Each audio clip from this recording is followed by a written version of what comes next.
శంకర్ గారు ఆయన బిజినెస్లో ఆయన బిజీ ఉంటారు, పొలిటికల్గా మీరు బిజీ ఉంటారు. ఇద్దరికి కలిపి ఫ్రీ టైం దొరికినప్పుడు ఎలాంటి టైం స్పెండ్ చేయడానికి ఇష్టపడతారు? సినిమాలు చూస్తారా, బయట ప్లేసెస్కి వెళ్తారా, ఎలా? ఇప్పుడైతే ఇప్పుడు తక్కువే మూవీస్, కానీ తాండూరులో ఉన్నప్పుడు మాత్రం ఎవ్రీ సాటర్డే మూవీ డెఫినెట్గా. మాకు అక్కడ ఎంటర్టైన్మెంట్స్ ఏమి ఉండవు కదండి. నేను ఆయనకు ఫుల్ బిజినెస్ సపోర్ట్ ఇచ్చేదాన్ని, 90% సపోర్ట్ ఇచ్చేదాన్ని. కాబట్టి వీక్ అంతా టైర్డ్ అయిపోయి ఉంటాము. సో సాటర్డే మూవీ డెఫినెట్గా ఉండదు. అంతకు మించి అక్కడ ఏముంటుంది, బయటకు వెళ్ళినా కూడా కాస్త కొంచెం ఇక అక్కడ ట్రెడిషన్ ఊరు వాతావరణం. శంకర్ గారు కూడా సినిమాలు ఇష్టం అయితే? అప్పుడు ఇష్టపడేది, ఇప్పుడు తక్కువ తగ్గించాను. నేను తగ్గించాను, ఆయన కూడా తగ్గించాను. నేను బిజీ అయిపోయాను.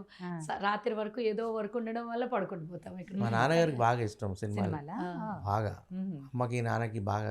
వాళ్ళిద్దరు అప్పుడు పెళ్ళైన కొత్తలో అత్తమ్మ మామయ్య గారు అందరూ మా ఫ్యామిలీ మెంబర్స్ అందరూ ఫిలిం అంటే బాగా ఇష్టం. సినిమాలు బాగా చూస్తారు. మా పెద్ద అబ్బాయి కానీ, రెండో అబ్బాయి, మూడో అబ్బాయి కూడా. మా అబ్బాయి అయితే ఫస్ట్ డే ఫస్ట్ షో చూడాలంటే పెద్ద అబ్బాయి అంటే ఫస్ట్ షో చూడాడు, నైట్ షో చూస్తాడు తప్పకుండా. ఇప్పుడు తక్కువైపోయింది వెళ్ళటం. ఇప్పుడు వాళ్ళు వెళ్తారు ఫ్యామిలీ. మీరు నేను తక్కువ. ఇప్పుడు ఇద్దరం తగ్గించాము. అదే కొంచెం ఏమన్నా యాత్రలు. సో ఆయనకు ఫేవరెట్ హీరో హీరోయిన్లు ఎవరున్నారు మీరు ఒకసారి చెప్పండి. ఆయన ఇష్టం ఎంతవరకు తెలుసో చూస్తా. హిందీ యాక్టర్స్ ఫస్ట్ ఇష్టపడేది, ఇప్పుడు తెలుగులో ఇష్టపడతారు అంతే. ఒకరిద్దరిని ఇష్టపడతారు. ఓకే, ఎవరు ఇష్టం అండి మీకు ఎక్కువగా hero హీరోయిన్లలో? Mahesh Babu, Allu Arjun. Allu Arjun. Okay. So Sujatha గారికి ఎవరు ఎక్కువ ఇష్టం అభిమాన హీరో హీరోయిన్లు? ఆమె శోభన్ బాబు అని అప్పట్లో స్టార్టింగ్ లో శోభన్ బాబు, ఎన్టీ రామారావు, శోభన్ బాబు. చిరంజీవి నేను ఎక్కువ ఇష్టపడతాను. చిరంజీవిని ఇష్టపడతాను. ఓకే. సో ఇప్పుడు తగ్గిపోయింది కాబట్టి సినిమాలు చూడటం అనేది. ఇప్పుడు ఫ్రీ టైం దొరికితే ఎక్కువ ఏం సినిమాలు చూస్తామండి ఇప్పుడు కూడా. మా పెద్ద బాబు హరి చేస్తాడు, మా చిన్న బాబు టికెట్ కొట్టేస్తాడు, మరి వెళ్ళాల్సిందే అంటాడు. ఈవినింగ్ కి సర్ప్రైజ్ ఉంటుంది. సో శంకర్ గారు ఎక్కువగా ఏది ఇష్టపడతారు ఫుడ్ విషయంలో? ఫుడ్ విషయంలో రైస్ తినరు, ఇష్టపడరు. రైస్ ఇష్టపడరు. జనరల్గా టిఫిన్స్ ఎక్కువ ఇష్టపడతారు. ఓకే. అన్నీ ఇడ్లీ ఎక్కువ ఇష్టపడతారు. ఆయిల్ లెస్ ఫుడ్ కదా. శంకర్ గారికి వంట వచ్చా? ఉప్మా వచ్చు. ఫేవరెట్ డిష్ వండడం వచ్చు. సో ఉప్మా ఆయన ఫ్యామిలీ ఉప్మా తినిపించారు. సో టేస్ట్ చేశారు ఎప్పుడైనా? అది ఉప్మా బాగా చేస్తారు. రోజు వండుకోవడం ఉప్మానే కదా. సో పిల్లలు ఏమైనా హెల్ప్ చేస్తుంటారా వంటల్లో? అస్సలు చెయ్యరు. మా కోడలికే రాదు, ఇంకా పిల్లలు ఏం చేస్తారు?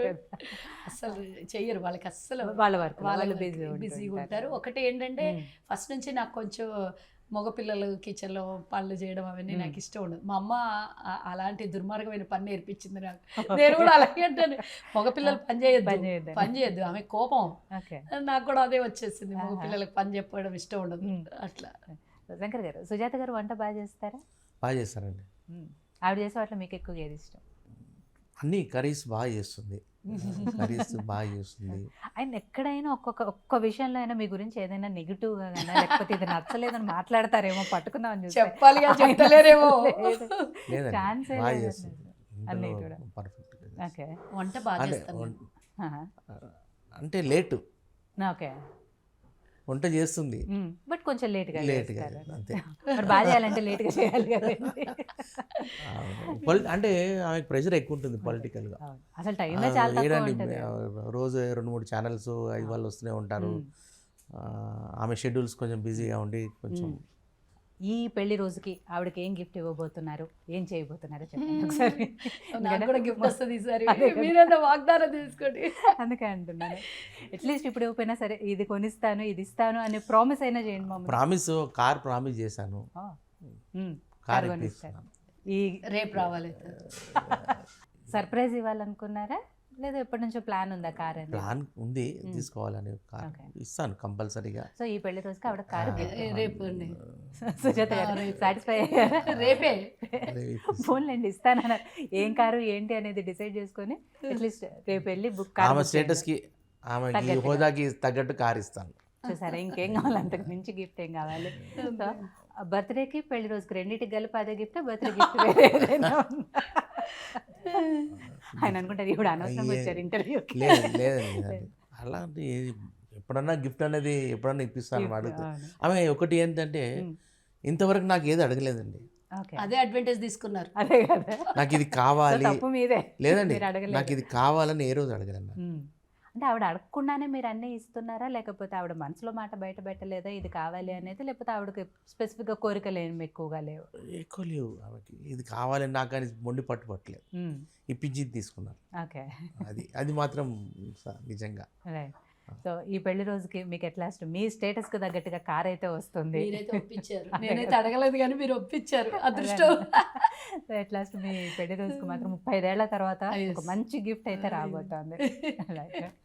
సో సుజాత గారు, ఫైనల్గా మీరు మీ రాజకీయంలో ఎలాంటి పొజిషన్ ఎక్స్పెక్ట్ చేస్తున్నారు, ఎలాంటి ఆశలు? ఎందుకంటే మీరు ఏది ప్లాన్ చేసుకోలేదనే విషయం చెప్పారు, బట్ ఒకటి అసెంబ్లీలో కూర్చొని అధ్యక్ష అనాల్సిందే మాత్రం ఉంది. అది అదే అంటున్నా, అది డెఫినెట్గా తీరుతుందని మనస్ఫూర్తిగా కోరుకుంటున్నాను. ఆ లోపల ఈ 5 ఏళ్ల ప్రభుత్వంలో కూడా ఒక మంచి పొజిషన్లో మిమ్మల్ని చూడాలనుకుంటున్నాము. అది కూడా ఈ బర్త్డే గిఫ్ట్గా మీకు వస్తుందని కూడా ఎక్స్పెక్ట్ చేస్తున్నాను. కాబట్టి అన్న కూడా గిఫ్ట్ ఇచ్చినట్టు అదే అంటున్నాను. ఒకటి ఏంటంటే నాకు చాలా సర్వీస్ అంటే చాలా ఇష్టము. ఎవరైనా నా దగ్గరికి కానీ నా ఫోన్లు చేసి కానివ్వండి, అక్క అమ్మ ఇది పని కావాలి అని అంటే అసలు దానికి ఇంకా నో ఆర్గ్యుమెంట్. ఎంబడే నేను మారల్ హెల్ప్, ఇప్పటివరకు అయితే ప్రతిపక్షంలో ఉన్నాం కానీ మారల్ హెల్ప్ చేశాం. చాలా కాల్స్ వస్తుంటాయి, రాష్ట్రం మొత్తం నుంచి వస్తుంటాయి. నేను రాష్ట్రం మొత్తం నాయకురాలి కాదు బాబు, నేను ఒక చిన్న నాయకురాలిని. అంటే పాపం కన్వే చేయండి అంటారు, తెలియదు కదా పాపం, సీఎం గారికి చెప్పండి వాళ్ళకి చెప్పండి అంటుంటారు. బట్ నాకు ఏ పొజిషన్ ఇచ్చినా ఆ పదవికి మాత్రం తప్పకుండా న్యాయం చేయాలనేది నాకు ఇష్టం.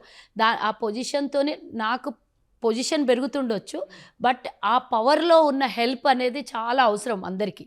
నాకు ఏ పొజిషన్ ఇచ్చినా ఆ పొజిషన్ పవర్ అనేది పబ్లిక్కి నేను యూటిలైజ్ చేస్తాను డెఫినెట్గా. నాకు అదైతే ఇష్టము, వేరేలాగా కాదు. నేను ఏదో సంపాదించుకోవాలి, ఏదో బంగ్లాలు మెడలు కట్టాలనేది కాదు. ఒక పవర్ ఉంటే హోదాలో 10 మంది అడిగిన సహాయం చేయడానికి ఒక అవకాశం ఉంటుంది కదా అని ఇంట్రెస్ట్.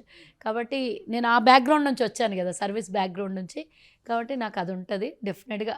ఆ ఆశ అయితే, నాకు ఏ పొజిషన్ ఇస్తే ఆ పొజిషన్లో హెల్ప్ మాత్రం, గతంలో ప్రతిపక్షాన్ని తిట్టినట్టు ప్రభుత్వంలో ఉన్నప్పుడు వెనకేసుకొచ్చేది ఏమి ఉండదు. అవసరమైన చోట తప్పకుండా ఆ సహాయం అయితే చేస్తాను నేను అందరికీ. సో ఎనీవే సుజాత గారు, ఈ పెళ్లి రోజుకి, ఈ పుట్టినరోజుకి ఇంటి దగ్గర నుంచి అయితే గిఫ్ట్లు వచ్చేసాయి. ఇక ప్రభుత్వం నుంచి ఎలాంటి గిఫ్ట్ వస్తుంది ఏంటి అనేది చూడాలి. అంటే ఒకటి, కట్టుకున్న భర్త గిఫ్ట్ ఇచ్చాడు, అన్న రాఖీ కట్టిన అన్న గిఫ్ట్ ఇచ్చేది బాగుంది. నేను టికెట్ అడిగేటప్పుడు రేవంత్ అన్నకి రాఖీ కట్టాను. ఆ రోజు అడిగే రోజు నాకు అన్న ఇదే ఈ చేత్తో రాఖీ కడుతున్నా, నీ చేత్తో నాకు బీఫామ్ ఇయ్యి అన్న అన్నాను. నవ్వాడు అన్న, నీకేమి ఇయ్యాలో నాకు తెలుసు అనుకుని ఉంటాడు. బట్ అందుకనే అప్పుడు కాకుండా బర్త్డేకి ఇస్తాడేమో. చూద్దాం. ఇక్కడ నుంచి అయితే గిఫ్ట్ వచ్చింది, అక్కడ నుంచి ప్రభుత్వం నుంచి ఏం గిఫ్ట్ వస్తుంది ఏంటి అనేది రెండు ఒక్కరోజే రావాలి. చూద్దాం. అది కూడా ద సేమ్ టైం మీ వాయిస్ని డిబేట్స్లో, ఛానల్స్లో ఎలా అయితే విన్నామో అలానే అసెంబ్లీలో కూడా వినాలని నేనైతే పర్సనల్గా మనస్ఫూర్తిగా థ్యాంక్ యూ సో మచ్. డెఫినెట్గా ఈ రోజు లేకుండా రేపన్నా అది కళ నెరవేరాలి. ఒకటి ఉంది ఆ డ్రీమ్. నేను ఎప్పుడు డ్రీమ్స్ రేపు ఇది కావాలని నేను ఇందాక కూడా చెప్పాను, ఏది కోరుకోలేదు, అదొక్కటే ఉంది నాకు డ్రీమ్. డెఫినెట్గా అదొక్కటి అవ్వాలి. అలాంటి వాళ్ళు కూడా కోరుకుంటున్నాం కాబట్టి అది కూడా ఫుల్ఫిల్ అవుతుంది. అండ్ మేము 35 ఏళ్ల వైవాహిక జీవితం ఇలాగే సంతోషంగా 100 ఏళ్ల పాటు గడపాలని చెప్పేసి మనస్ఫూర్తిగా కోరుకుంటున్నాం. Thank you so much once again. Happy marriage day and advance happy birthday. Thank you Shankar గారు. థ్యాంక్ యూ అండి. థ్యాంక్ యూ మీకు కూడా అసలుకి really thank you so much. ఇదే ఇవాళ శ్రీమతి ఓ బహుమతి కార్యక్రమం. మరో ముచ్చటైన జంటతో శ్రీమతి ఓ బహుమతి కార్యక్రమంలో మళ్ళీ కలుద్దాం. చూస్తూనే ఉండండి యోయోచివై.